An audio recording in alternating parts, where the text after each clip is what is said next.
What happens to you when you're standing next to a Hell's Angel that likes your bike, and he says, what do you do for a living? For the most part and stuff, I think they realize that a lot of us are police officers and stuff from all over the United States. Where are you from? St. Paul, Minnesota. Daytona Beach. Fairbury, Illinois. Fayetteville, North Carolina. Manchester, Iowa. Denver. Phoenix. Greensburg, Indiana. Luna Pier, Michigan. Gillette, Wyoming. Phoenix. Seattle. Just north of Detroit. Jamestown, California. South Carolina. Dixon, Illinois. Fresno, California. Phoenix. Norman Beach, Florida. Rochester, Minnesota. Oak Ridge, Alaska. What do you do for a living? I'm manager of engineering for Southern Bell. I drive a forklift. Raise hogs. I'm a UPS driver. I'm a lab technician. I work for an oil company. I'm a welder. Coin telephone collector. I'm an electrician. Drive truck. Locomotive engineer on the railroad. Firefighter. I'm a firefighter. I'm an iron worker. Framer, build houses. I work in a personal care home for the old folks. I own a pawn shop. I own an electrical business. I've been biking now for about 20 years. 33 years. 33 years. Yeah, I'm 40 years old. I've been riding since I was 16. No, I've ridden since I was 12 years old, and I'm 46 now. 25, 26 years. I like to ride them. I rode them for 30 or 35 years. 42 years. How's what? You get 75,000 people here, and every one of them's an individual. And if you ask him what he likes about biking, he says it's freedom, it's independence. They all come together here, not to be a crowd, but simply because they share a discovery.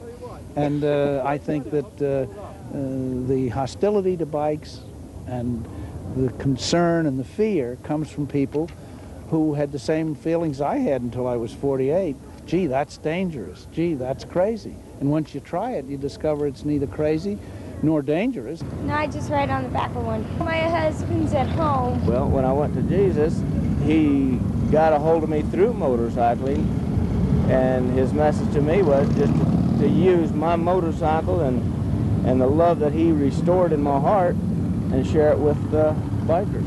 Now, the Christian Motorcycle Association, that's nationwide. That's a national organization which is founded out of Hatfield, Arkansas. How many members?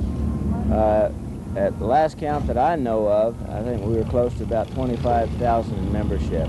We have the Tribe of Judah, we have the Sons of God, Disciples for Christ, and we have a Canadian group down here, and they all have one goal, and that's to just share the love of Christ with the bikers. I drive a bus for the city of Albuquerque out of New Mexico. That's what home looks like when it folds out into a sleeper. Well, look at that. It sleeps 3 people. My lifestyle is ministry, Christian ministry, and we use biking as a tool to share the gospel with people in places that churches would never reach. Boy, no kidding. Part-time, I'm a minister on a motorcycle, and part-time, I'm a parts manager at a machine shop in Seattle. In a row. I don't plan on it. If you got a woman, you can't do this. You know, if you got somebody at home and they don't come with you, you can't do this.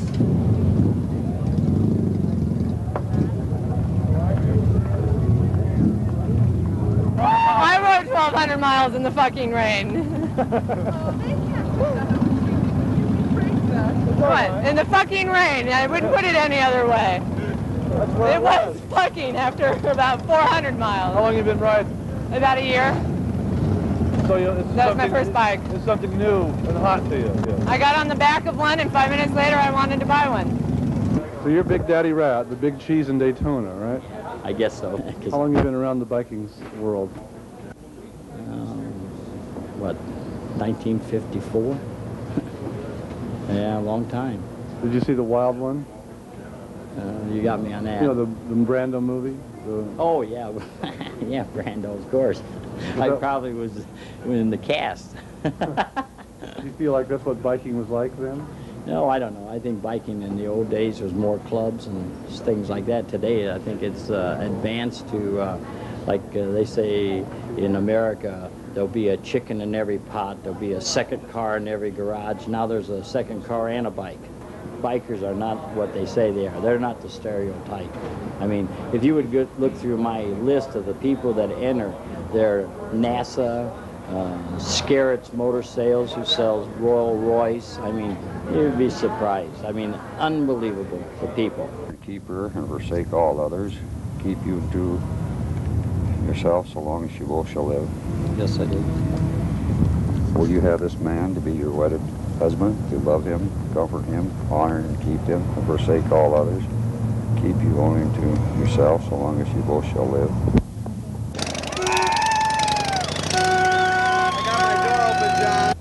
I'd like to go ahead and start this and call together our brothers here. This is our beloved brother, Don Harry. If I could eulogize him, I would.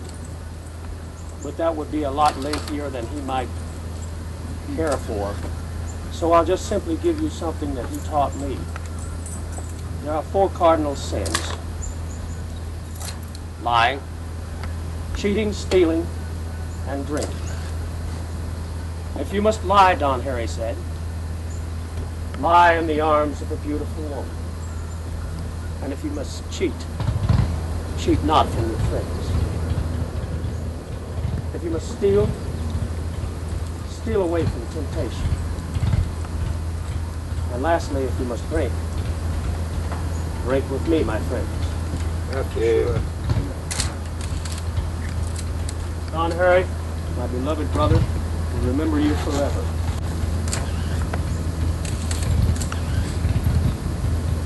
So you all scatter? Yeah. Rest. During his wake, a lady flew in from Hawaii. That's this stretch limo that you see here. Paid her last respects and left $100 in the vase to help in the burial.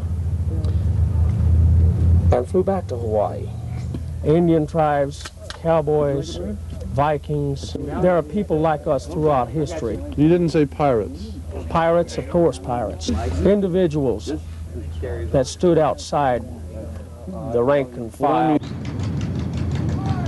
Wherever they come from and wherever they're going, there's certainly a lot of them.